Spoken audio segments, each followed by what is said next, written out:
Thank you very much indeed, Lawrence. Our final speaker is Bríd Rodgers. I think she needs no introduction.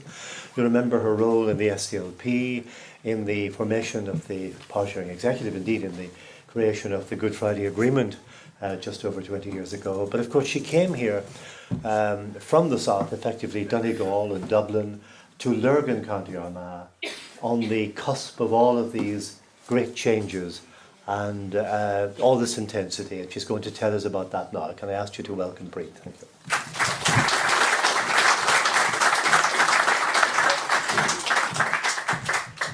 Thank you, Eamon, for that. It's very nice to be back in Dungannon, the cradle, as Eamon earlier said, of civil rights, where I always contend the first civil rights march was held by the Homeless Citizens League, Angela McChrystal and Patricia McCluskey.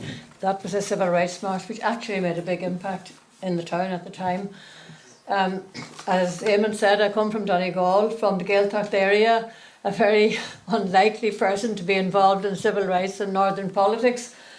I'll just try and tell you how it happened, but I came from, Dr. Fitzpatrick talked about mixed marriages. Well, I came from a mixed marriage because my mother was from a Fine Gael background, my father was Fianna Fáil, and in Donegal that's a mixed marriage, I can tell you.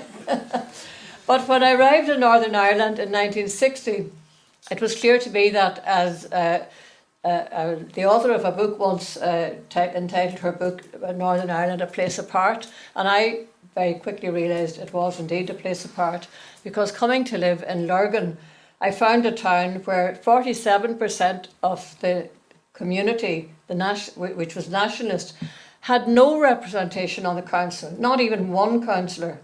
And this was achieved through a block voting system, where when you went to vote, if there were 12 councillors to be elected, you wrote 12 X's.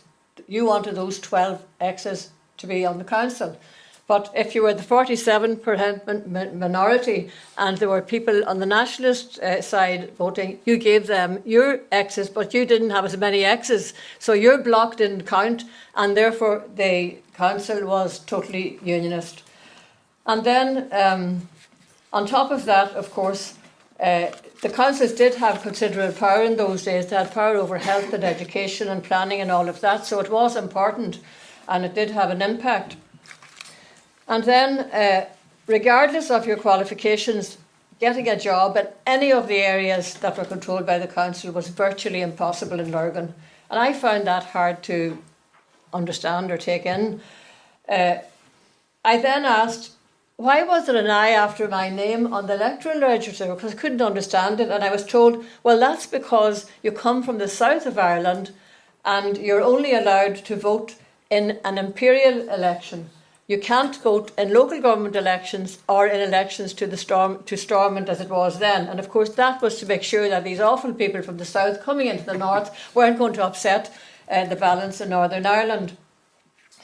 On top of that, of course, and Eamon has referred to it, there was the one man, one vote, which meant that an awful lot of people had no vote in local government elections because it was only the householder who had a vote.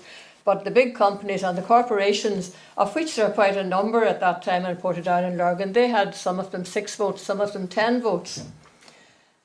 And subsequently, when I actually researched the employment statistics for Lurgan for the Campaign for Social Justice, which I became involved in very early on with Con and Patricia McCluskey, I discovered that of the 156 employees in the Lurgan Borough Council area, 156, there were 25 Catholics and 25 Catholics altogether employed, and 23 of those were labourers.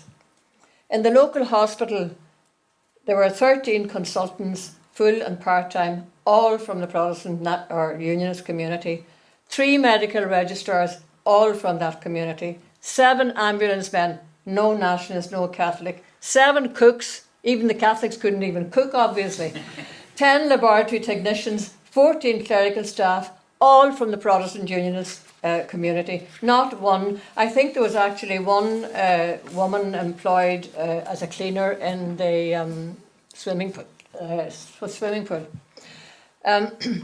So nationalists really felt very helpless, and they tended in those days to look to the Republic and thinking, you know, a united Ireland will change everything and it'll come and we'll be fine, things will be fine when we get a united Ireland.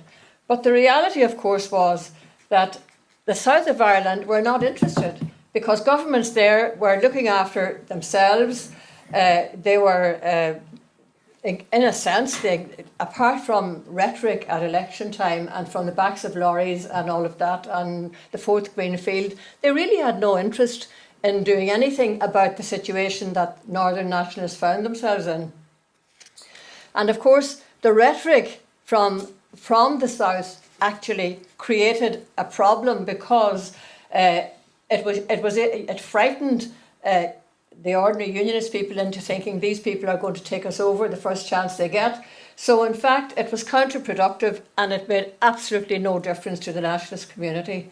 And then you had intermittent violence from republicanism, either from the south or within the north.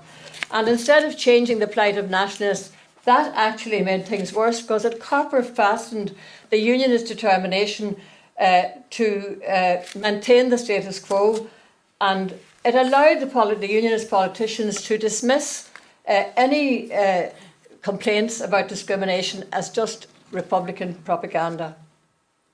But things were about to change in the 60s. The Dungannon-based Campaign for Social Justice, which was spearheaded by the local doctor here, and some of you may have known the McCluskeys, Dr. McCluskey and his wife Patricia, they spearheaded the Campaign for Social Justice. And with the help of many people across the north, actually professional people mostly that made up. People tend to say that professional people never did anything for us, but they did. I mean, it was professional people who formed the Campaign for Social Justice. And what they did was they collected and collated the statistics about discrimination, and they published them in booklets and in pamphlets. And those booklets and pamphlets were widely distributed. And they showed clearly that the stark facts were that there was very, very, very stark discrimination in Northern Ireland, and they provided an unanswerable case for change. And then a number of attempts were made by them through the courts to find redress for the situation. They had quite a lot of correspondence with Sir Alec Douglas-Hume, because he visited Northern Ireland in 1964. And at that stage, the question of discrimination was raised with him. And he said that any person who felt themselves discriminated against could seek redress in the courts under the 1920 Government of Ireland Act. Now, in a series of 5 letters following that, between the Campaign for Social Justice and the Prime Minister, it became clear that the Prime Minister was either unable or unwilling to help. And on foot of that, they decided that one of the ratepayers in Dungannon would take an action against the council on the area of the housing problem, the failure to give for Catholics to get houses. And they got a ratepayer to look for legal aid to take the case against the council. But that legal aid was refused, and then was subsequently, it was appealed, and it was turned down on appeal. So what it meant was there was no legal redress to do anything about discrimination, and the Prime Minister didn't really want to know. And if you add to this the convention, which was already referred to by Eamon, that matters pertaining to Northern Ireland couldn't even be discussed in Westminster, despite the fact that Section 75 of the Government of Ireland Act states, notwithstanding the establishment of the Parliament of Northern Ireland, the supreme authority of the Parliament of the United Kingdom shall remain unaffected and undiminished over all persons, matters and things in Ireland and every part thereof. So clearly they did have the responsibility and the power to do something, but they simply didn't want to know. And it was very clear that neither the Northern Ireland government nor the sovereign British government were prepared to deal with the injustices that were being perpetrated against the nationalist community.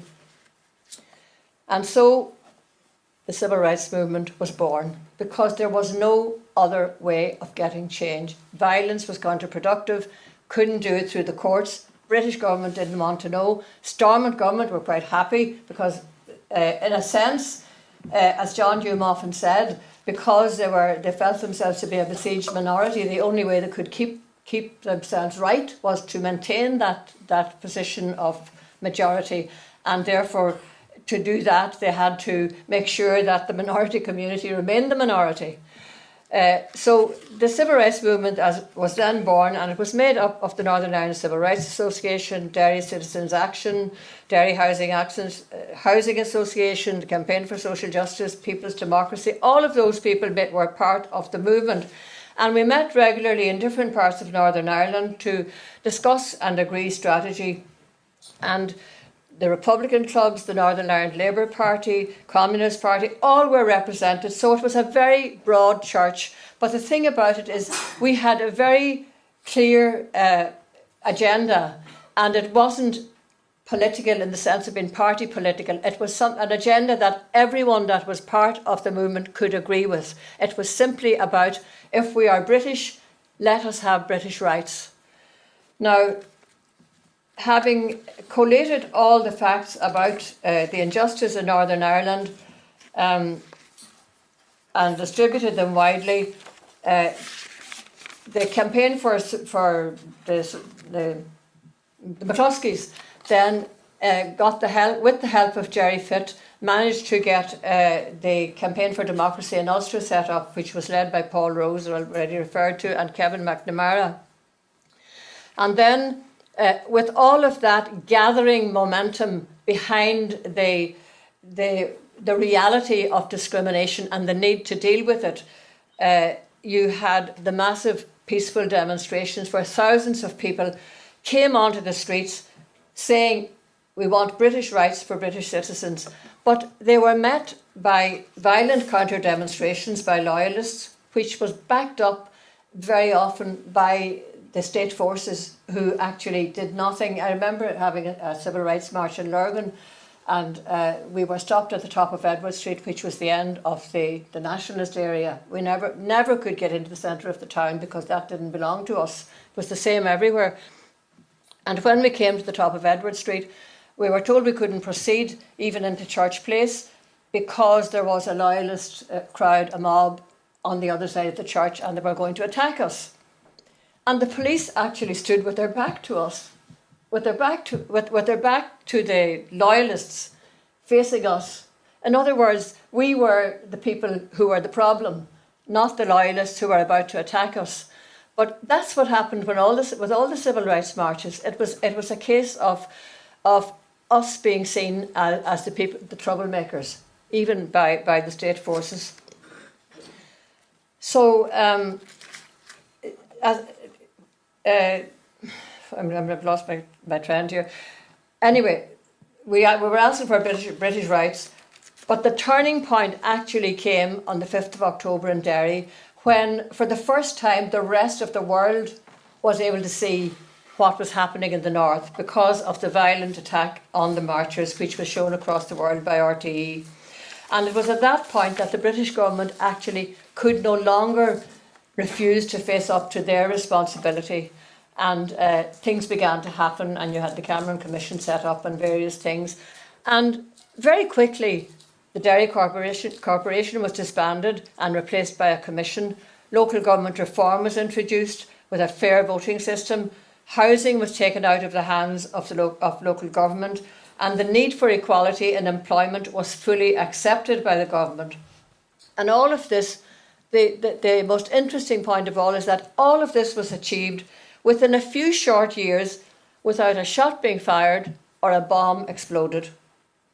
And following on the success of this entirely peaceful movement that had the broad support of people from different political groupings and from none, including some from a unionist background who actually did support the movement, things began to unravel. And a number of things happened which many people may not actually know about. But first of all, elements involved in the civil rights movement in Newry introduced violence for the first time. They threw the police tenders into the canal, and that was the first time that a big civil rights march had people in it who were actually introducing violence from the civil writers, and that was rang bells in my head that this is not going to end well. Then there were elements within the Northern Ireland Civil Rights Association itself which began to manipulate the association to suit one political ideology. And actually it was international revolutionary socialism. And I came across just yesterday the statement that myself and John Donaghy and Con McCluskey put out when we decided we were not going to run again for the Northern Ireland Civil Rights Executive, and that we were going to stand down. And it was actually we were explaining why we were doing this, because what had happened is a delegation from the Northern Ireland Civil Rights Association went to America. They held public meetings. They nominated the newly established National Association for Irish Justice as the sole representative of Civil Rights Association in Northern Ireland. Now, other organisations had been supporting the civil rights and they were all excluded. And this association, which the key mover in this association was a man called Heron, who I think was a grandnephew of James Connolly. Yeah, he was the key mover, and they were also had an association with the Black Panthers, with very militant revolutionary forces in America. And he gave an interview to one of the American Irish papers, and he said that their office of the NAIJ, as he called it, that their office was open to any Irish organisation, including the IRA, who, and I quote him, after all, the IRA were helping civil rights. And he further added that they were seeking an international workers' revolution. Now, this was the group that had now been given sole rights to represent us, the Northern Ireland Civil Rights Association in America. But none of this was discussed at a meeting of our executive. I was on the executive. There was no minute of such a decision being taken. There was no minute about a delegation going to America to represent us at this particular meeting. And at this point, there were many other issues too, but at this point, Con McCluskey and John Donaghy, both from Dungannon, and I decided to step down and not to seek re-election. And what actually had happened is that a movement which was very, very successful had got results and was successful because of the broad swathe of people and groups that were supporting it, was now being used by a narrow group for their own political agenda. And that was the beginning of the end, in a sense, of the Civil Rights Association or movement that I joined, or as we knew. And then further to that, you had serious rioting in Derry and Belfast when the B Specials ran amok in August '69, and the British Army was brought in and was initially welcomed by the Catholic community, and they made cups of tea for them, and you could see the film in Belfast, the soldiers being given cups of tea and welcomed by the women. But before long, the IRA turned their guns on the British Army, and then they responded in kind. And Catholic houses were brutally ransacked, and a vicious circle of murder and bombing and mayhem ensued. And of course, the response of the British to that was to seek a military solution rather than a political one. Now, all of that was the final nail in the coffin of the first serious attempt to address, by peaceful means, the social injustice and inequality in Northern Ireland. And the huge international sympathy that had been engendered by this mass peaceful movement for civil rights, that international sympathy was dissipated. And it also allowed some unionist political leaders to discredit the movement and to say that they were right all along, that this was just a Republican plot to overthrow the state. And something they had tried to do from the start without success. They had tried to label the movement as a Republican plot. So Northern Ireland was plunged back into a pattern of sectarian conflict and violence. And unfortunately, what ensued then was the 30 years of going back to the old traditional us and them sectarian violence state loyalists, Republicans and everything. So I sometimes used to ask myself, you know, did we cause all this? But the reality is, no, it wasn't the civil rights movement that caused this. It was the way that certain people decided to react and to deny, some people to deny that there was a problem, and others to decide that they would exploit the problem. So I think the civil rights movement showed that violence begets violence, and it gets worse as it goes on. But that when people come together peacefully to look for justice with a just cause, which they can demonstrate to be a just cause, things can change. And things have changed since that. And I'm not going into all the history of the politics after that, obviously. I'm not going to talk about the SDLP and John Hume and all that good stuff. But what I am going to say, what I am going to say is that I sometimes hear people now, even when the thing about the crocodiles, you know, with Arlene and all that, you know, and that language is so important. But I heard young people being interviewed in Belfast and saying, we were second-class citizens and we have no rights.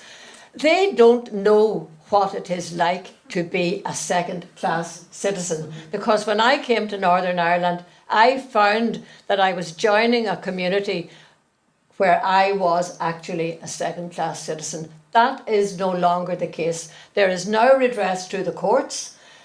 You can go to the courts. You can get fair play. It might take a little bit longer, but there is redress. There's the Equality Commission. There's all sorts of ways now that people can get their rights. And believe it or not, they can actually get their rights by going into Stormont and fighting for them politically, and not outside shouting at everyone else and blaming everyone else. So I think the civil rights movement was a pointer to the way things should be done. They should be done peacefully.